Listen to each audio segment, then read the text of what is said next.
Hi. Again. When I was a kid, I heard a story, which I heard then again many times. And it was about a shepherd in the south of France, in Provence, in the 1920s. And at the time, there was a lot of drought and erosion, and so the landscape began to be desolate. The animals started leaving, farms closed, people moved to other areas. And there was the stories about a shepherd who every night sorted through nuts like acorns, counted them out and put them in his bag. And the next morning, as shepherds have sheep, brought them to the pasture, and as he went, he had a staff, and he'd take a few steps and make a hole in the ground with his staff, drop one of those nuts inside, cover it up like this. I practiced this.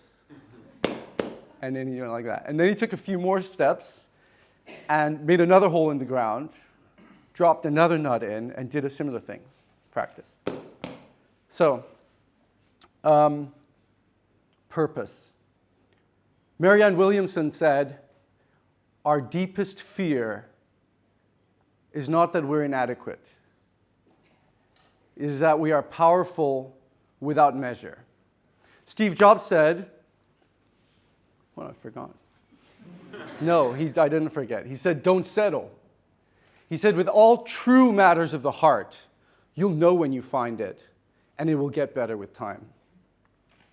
My parents moved around a lot when I was young. I'm Swiss-Austrian. And in 2008, after a few years of doing social work and projects in Europe and Africa, I started an NGO called Change the World Trust. We focus on IT training for youth in Mozambique and South Africa. Now we have about 8 IT training centers running 5 days a week. We hire not very many, but about 12 people. And we're driving a coding campaign, which is encouraging, where's Melanie or whatever her name was, which is encouraging coding as a core subject in the curriculum in South Africa and bringing coding, practical, fun, hands-on coding experiences to youth.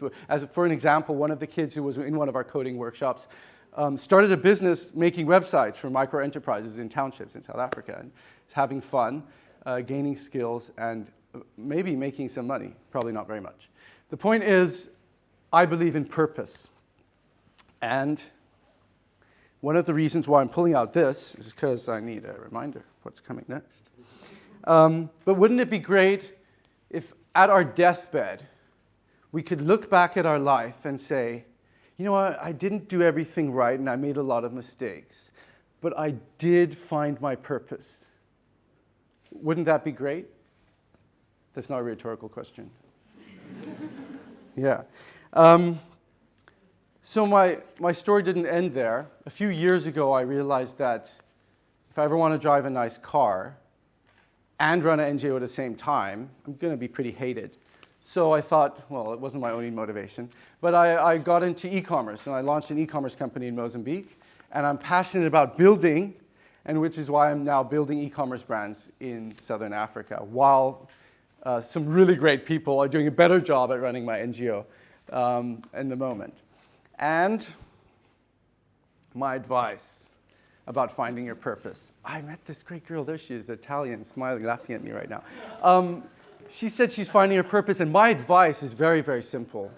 To find your purpose, to make progress in anything, it's baby steps.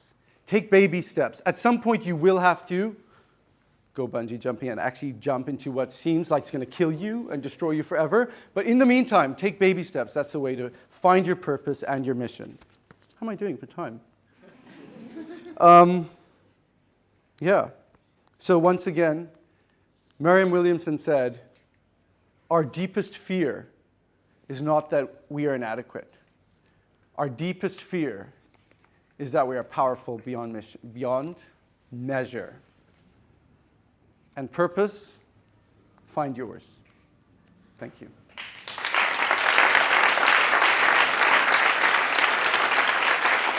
Cool.